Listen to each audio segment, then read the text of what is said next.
Continuando con nuestro programa, recordándoles de que ahora estamos como Best TV, haciendo referencia a que desde el lunes 13 de febrero renovamos nuestra imagen, pero mantenemos el compromiso de seguir siendo tu canal. Muy pronto disfruta de Best TV.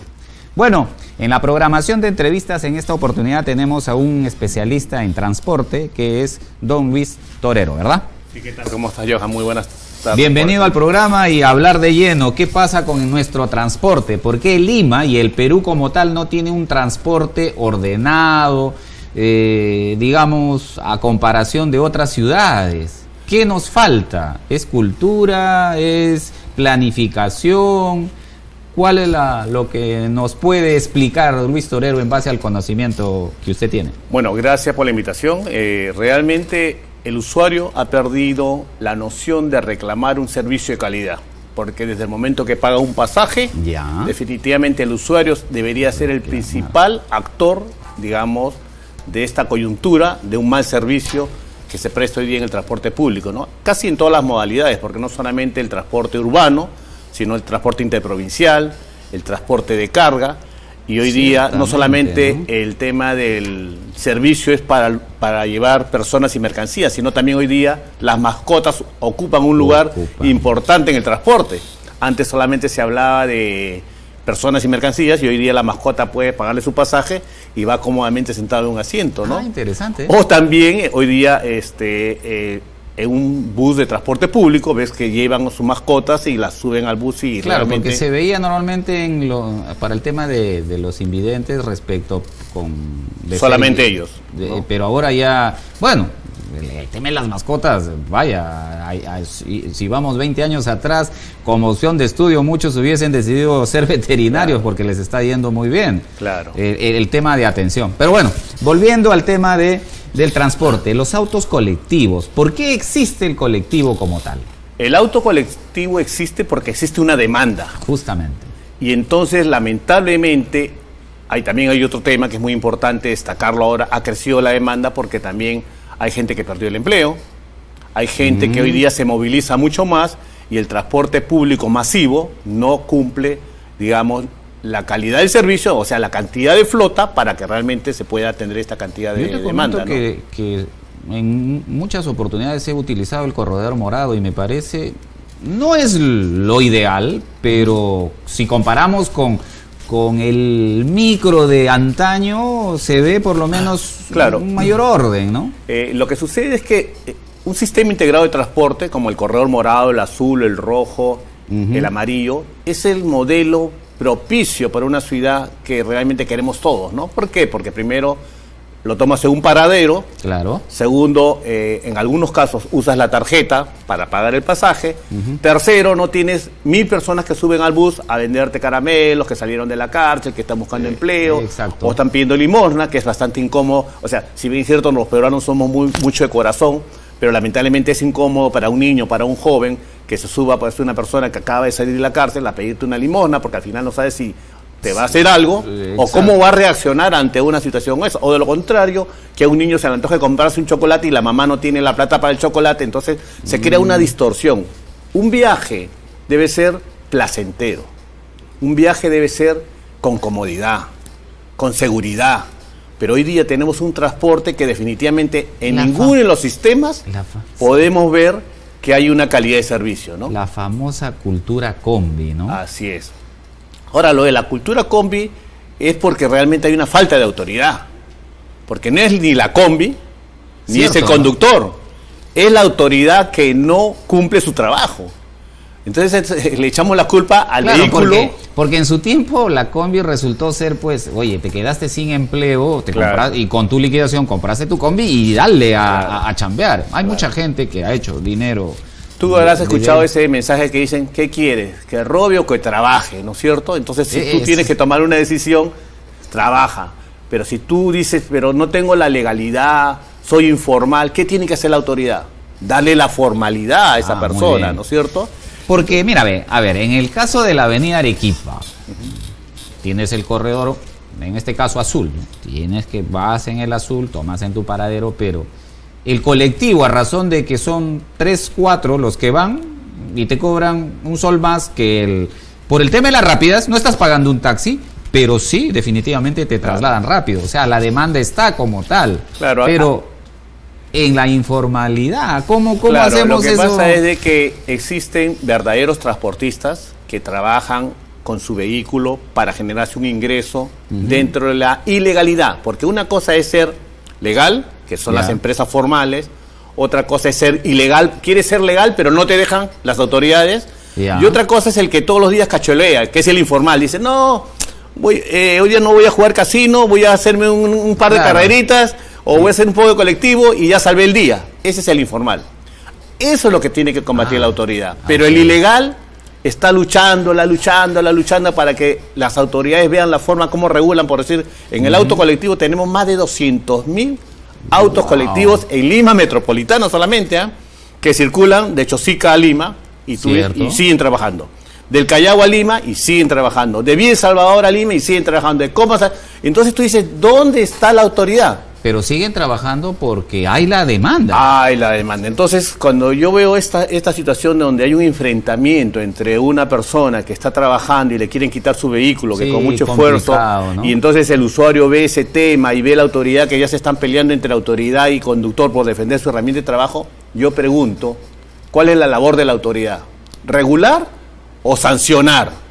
No, regular, definitivamente. Indudablemente, claro. Pero si tú le preguntas a la ATU, señores ATU, ¿qué estudio han hecho para regular el auto colectivo, por ejemplo? No lo tiene.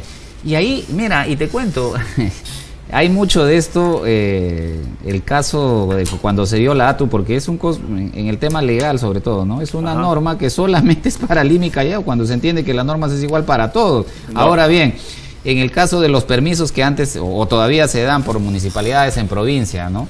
Pasa en algunos lugares de que, por poner en mi caso, nosotros que somos de un distrito de Bolívar, si queremos ir a Cajamarca, entramos a Lambayeque, luego a La Libertad, o sea, Lambayeque, Chiclayo, y luego a La Libertad, Chepén, para volver a entrar a Cajamarca. O sea, teniendo un permiso, no.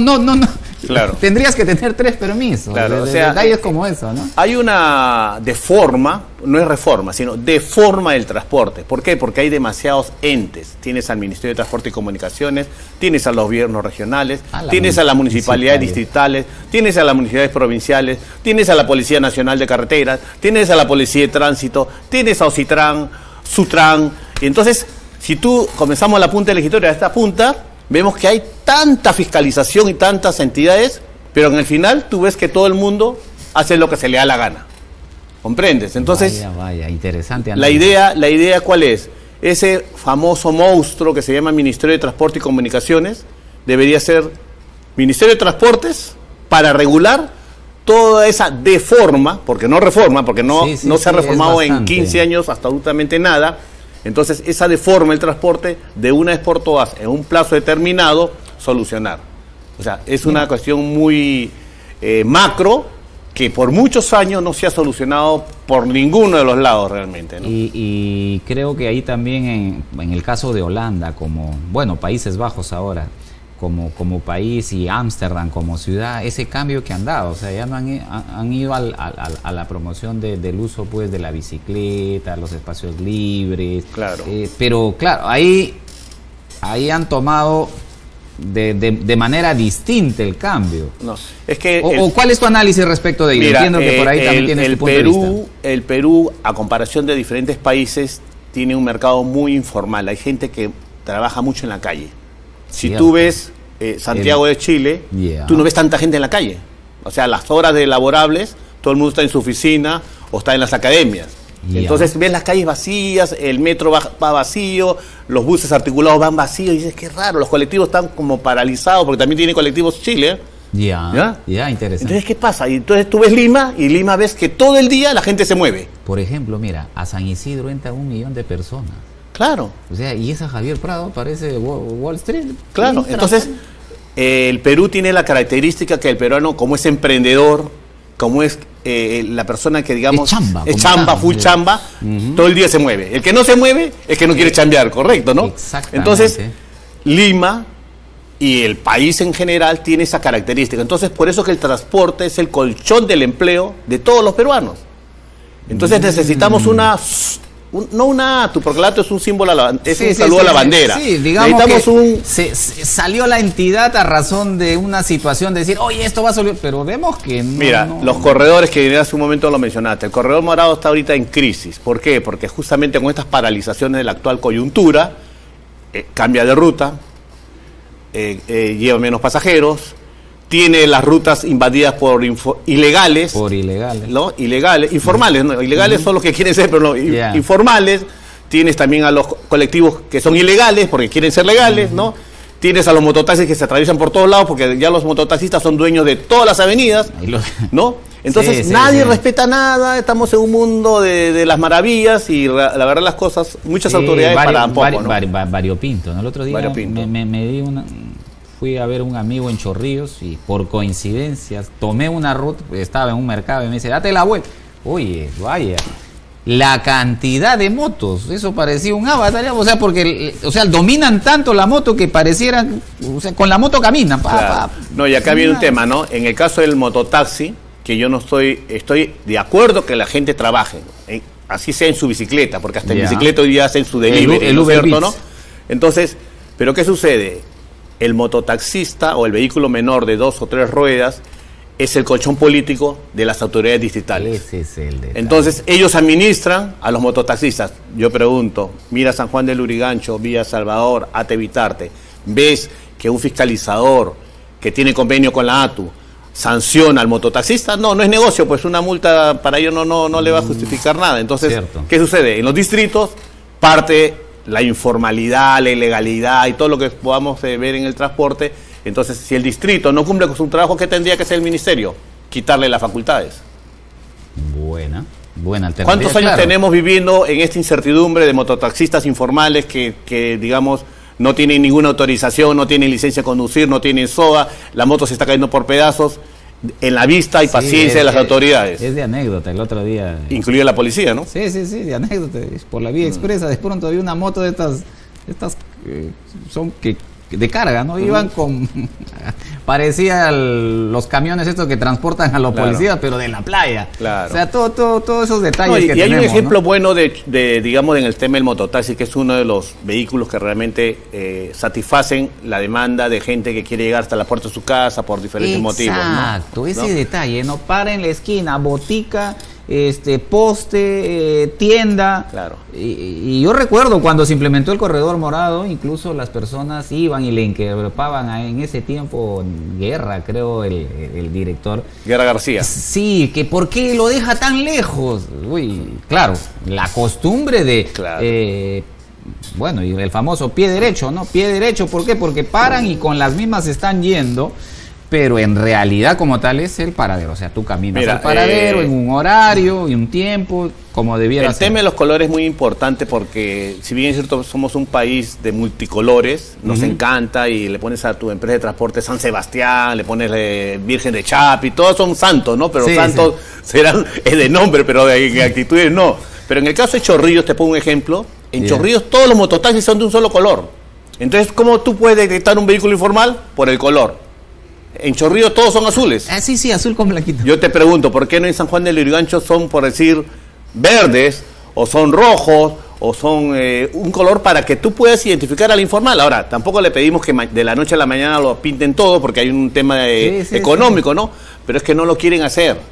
Ninguna autoridad distrital lo quiere hacer porque ese es su colchón político, y no solamente su colchón político, sino es su caja chica por el espacio que le dan en la calle. No, sí, y le genera no es un mal ingreso. Yo recuerdo un amigo, él decía, oye, me despierto a las 5 de la mañana y hago un sub y baja de Comas a la Tupac Amaru, creo.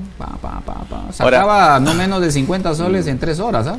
Ahora hay un tema también muy importante, Johan, que es el bolsillo del usuario. Hoy día salir del Portón hasta Bancay te puede costar entre 3 y 4 soles en bus. Vaya.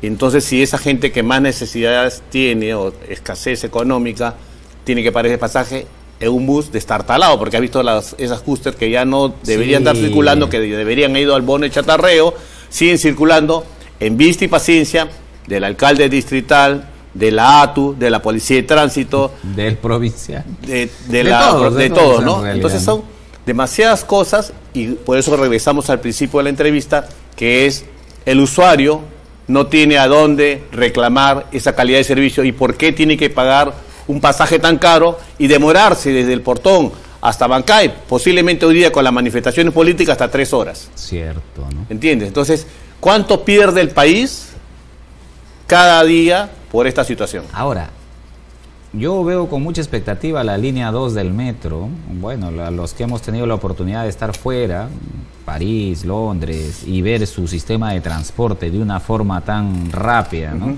Esta línea 2 aminorará, por ejemplo, el traslado de Santa Anita al aeropuerto en 25 minutos, o 20 o 30, no tengo el dato preciso, pero en el entendido de que es un subte, ya hay 7 de las 21 estaciones que ya están listas. Se supone que una línea 2 del metro, y la 3 y la 4 y la 5, es para disminuir la cantidad de transporte público terrestre en vehículos de 2 o 4 o 6 ruedas. ¿Disminuirán los vehículos? Mira, yo no creo, ya yo tengo ahí también... No van a disminuir. ¿Qué quiere decir eso? Que la congestión va a aumentar. Va a aumentar por la sencilla razón... Mira, en el metropolitano, yo me imagino, ¿qué hubiese sido si no tendríamos el metropolitano? Pero y fíjate que hoy día, como el pasaje en el metropolitano y en el corredor es subsidiado por el Estado, tú pagas mucho menos en el corredor como en el metropolitano, a comparación del transporte convencional. Entonces la gente dice, no, a medida que va pasando el tiempo, yo prefiero ir apretado en el metropolitano porque pago menos, o voy a ir apretado en el tren porque pago menos, porque está subsidiado por el Estado. Y entonces la pregunta es, ¿qué hacemos con todo este parque automotor? Y aquí viene una pregunta muy interesante.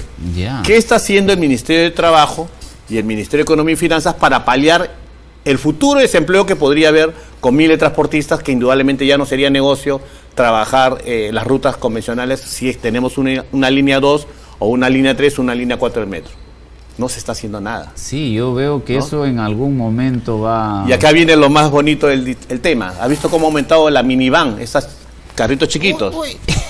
Te cuento, el otro, hace un día, esperando a un amigo y veo que bajaba de una minivan. O sea, la minivan... Y no está autorizado, pero como te digo, hemos pasado de la bicicleta como un medio de transporte, sí, a la moto como un medio de transporte y de trabajo, al mototaxi, a la minivan, al auto colectivo, al bus convencional, a la cúster, a la combi, al corredor, al tren. Chispas, ¿no? Y al metropolitano. ¿Tú crees que es correcto que existan autoridades que puedan haber aceptado que todo este meollo de carros y de tipo de vehículos estén generando esta situación caótica en Lima metropolitana? Wow. Bueno, llevando ya la comparación, en París tiene, por su sistema es integrado, tú pagas 72 euros, un pase, y ahí no hay que yo me muevo menos, o sea, claro, puedes vivir en el metro entrando, pero pagas esa tarifa. Pero te da un detalle, mira, sí, te puedes movilizar de noche. Claro, las 24 horas del día. ¿Y acá por qué todavía no tenemos ello? Hubieron 2 anuncios hace poco. Galato anunció el metropolitano nocturno, el lechucero del corredor azul nocturno. Que puede ser más pequeño. Claro, ¿no? O sea, pero lamentablemente solamente esos son ruidos mediáticos para decir que estás haciendo gestión. O digamos, el corredor para llevarte al concierto de Daddy Yankee. No, o sea, cosas así, ¿no? O sea, mediáticos solamente. Pero la verdad de las cosas es que el usuario de los conos todos los días sufre un maltrato. Sí, yo he visto eso, porque ¿no? Mira, en varios lugares donde he ido, y a veces uno está disfrutando una cena y esto se prolonga hasta hasta las 12, 1, no les queda otra opción, o taxi pero en el entendido de que no tienes pues ese servicio nocturno como tal, ¿no? Yo creo, para terminar, digamos, esta apreciación es un tema muy largo realmente. Hay 2 temas que... Pero interesante, me gusta el conocimiento que tienes, esto da para continuar una charla. Pero me gustaría, Johan, 2 cositas. Si la autoridad obligara que las transportistas usaran paraderos para que realmente todos los vehículos paran, disminuiría la congestión vehicular. ¿Por qué? Porque ya no pararían en cualquier lado, el paradero. Incluido Todos tienen que usar paradero. Es un medio más seguro, la gente tomaría un solo sitio su vehículo y definitivamente sería más fluido el tráfico. Bueno. Paradero. Y lo segundo, que sería recomendable, decirle qué se va a hacer con el transporte ilegal del auto colectivo, que definitivamente hoy en día da un servicio por la falta de servicio en los diferentes conos. Interesantes. Hemos estado con Luis Torero, analista de transporte, y vaya que tiene el vasto conocimiento que requiere y se debe hacer mucho cambio. Interesa. Este tema da para más, y te agradecemos, Lucho, por haber venido a nuestro set, y nos vamos despidiéndonos y le damos pase a nuestro amigo Martín Acha. Muy bien. Continuando, haciendo referencia que desde el lunes 13 de febrero renovamos nuestra imagen, pero mantenemos el compromiso de seguir siendo tu canal. Muy pronto disfruta de Best TV. Conmigo, Johan Ramírez, hasta la siguiente semana en Más Presente y Futuro por Best TV.